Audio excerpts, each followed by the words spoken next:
अगर हम बात करें तो मार्केट में आजकल बहुत सारे ऐसे डेवलपमेंट्स हो रहे हैं जो ये सोचने पर मजबूर करते हैं कि कमोडिटी मार्केट का मोमेंटम कैसा होगा, इक्विटी मार्केट का मोमेंटम कैसा होगा। तो अगर हम इसको डिकोड करें तो हमने देखा भारतीय जो यूनियन बजट आया था तो उसके बाद हमने थोड़ी सी गिरावट आते हुए देखी थी, मगर उसके बाद सडनली हमने ट्रम्प साहब की तरफ से एक पॉजिटिव आउटकम आते हुए देखा जिसमें उन्होंने टैरिफ को 50% से घटाकर 18% पे किया। तो एक अच्छा खासा मोमेंटम हमने इक्विटी मार्केट में वहां से पॉजिटिव ट्रेंड आते हुए देखा और निफ्टी अगेन 25,500 25,600 के लेवल पे आती हुई दिखाई दी।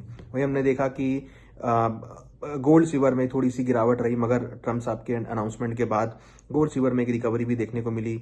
हमने लास्ट वीक में काफी बड़ी गिरावट गोल्ड सिल्वर में आती हुई देखी थी।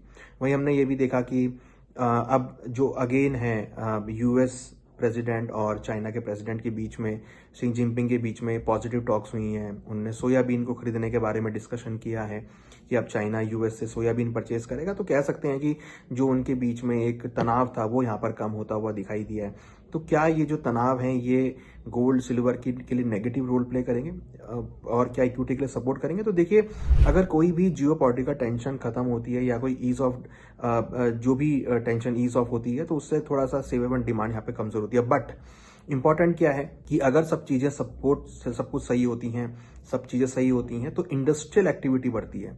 इंडस्ट्रियल एक्टिविटी बढ़ेगी, सोयाबीन अगर वो लेंगे तो इंडस्ट्रियल एक्टिविटी इंक्रीज होगी, इंडस्ट्रियल एक्टिविटी इंक्रीज होगी तो इंडस्ट्रियल मेटल की डिमांड बढ़ेगी, इंफ्रास्ट्रक्चर डेवलपमेंट होगा तो उसमें मेटल्स की डिमांड बढ़ती है। तो ऐसे में हम देखते हैं कि जो इंडस्ट्रीज एक्टिविटी है वो यहाँ पर इंक्रीज होती है, जिसमें आपके बेस मेटल सबसे ज्यादा रोल प्ले करते हैं। और सिंस की silver is a base metal का पार्ट है, इंडस्ट्रियल मेटल का पार्ट है, तो वहां पर आपको डिमांड देखने को मिल सकती है।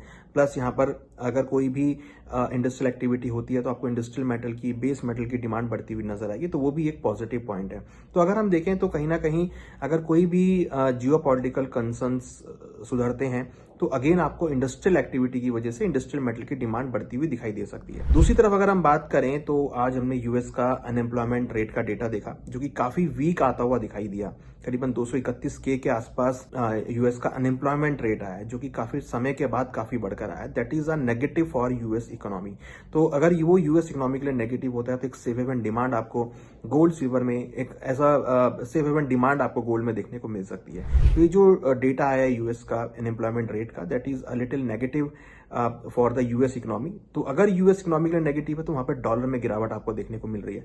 तो अगर डॉलर में गिरावट आती है तो गोल्ड सिल्वर को सपोर्ट आता हुआ दिखाई देगा। तो हमें लगता है कि मार्केट अभी ऐसे माहौल से गुजर रहा है जहां पर आपको नेगेटिव और पॉजिटिव दोनों ही इक्विवेलेंट न्यूज आपको मिल रही हैं। तो हमें लगता है कि ये जो न्यूज सिस्टम है इस टाइम पे, जो फैक्टर्स हैं, जो दोनों फैक्टर हैं वो बिल्कुल मिले जुले हैं। मींस अगर 3 न्यूज नेगेटिव है तो 3 पॉजिटिव हैं। तो अल्टीमेटली मार्केट हमें लगता है कि इस फैक्टर की वजह से एक रेंज में यहां पर अटक सकता है। ना तो आपको ज्यादा तेजी देखने को मिलेगी, ना आपको ज्यादा मंदी देखने को मिलेगी, और यहां पर आपको एक बहुत रेंज बाउंड मोमेंटम देखने को मिलेगा। बट अगर आप ओवरऑल देखेंगे तो जैसे जैसे हम देख रहे हैं, आप देखिए यूएस और ईरान के बीच भी न्यूक्लियर टॉक भी कुछ पॉजिटिव मोड की तरफ जाती हुई दिख रही है। तो अगर वो पॉजिटिव टॉक होती है तो थोड़ा सा रिस्क अवर्जन यहाँ पे कम हो सकता है, तो फिर आपको थोड़ी बहुत गिरावट देखने को मिलेगी। बट अगर सब कुछ सही होगा तो अगेन आपको इंडस्ट्रियल मेटल की डिमांड देखने को मिलेगी। तो अल्टीमेटली अगर आप देखेंगे तो बहुत रेंज बाउंड मोमेंटम आपको यहाँ पे देखने को मिल सकता है। तो लग रहा है कि जो हाइज बने हैं शायद उसको दोबारा आने में टाइम लगे, और हो सकता है कि 2 महीने, 3 महीने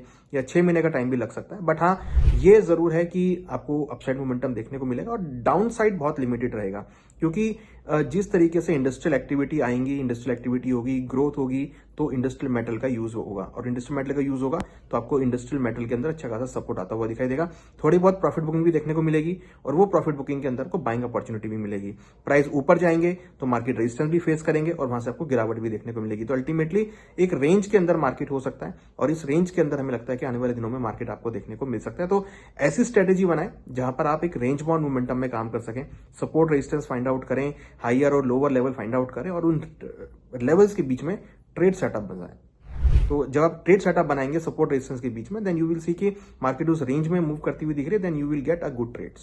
सो हमें लगता है कि आने वाले दिनों में मार्केट बहुत रेंज बाउंड रहने वाला है, और एक रेंज बाउंड एक्टिविटी आपको अक्रॉस द बोर्ड मार्केट्स में देखने को मिल सकती है। बट कुछ पॉजिटिव बायस यहां पर आपको दिखाई देगा, क्योंकि जो इकोनॉमिक्स के बीच ट्रेड वॉर का टेंशन था वो यहां पर ईज ऑफ हो रहा है। तो अगर वो ईज ऑफ होगा तो कुछ पॉजिटिविटी एक्टिविटी आपको देखने को मिलेंगी, जिससे आपको इंडस्ट्रियल एक्टिविटी में ग्रोथ मिलेगी, और इंडस्ट्रियल एक्टिविटी में ग्रोथ मिलेगी तो इंडस्ट्रियल कमोडिटीज में आपको सपोर्ट आता हुआ दिखाई देगा।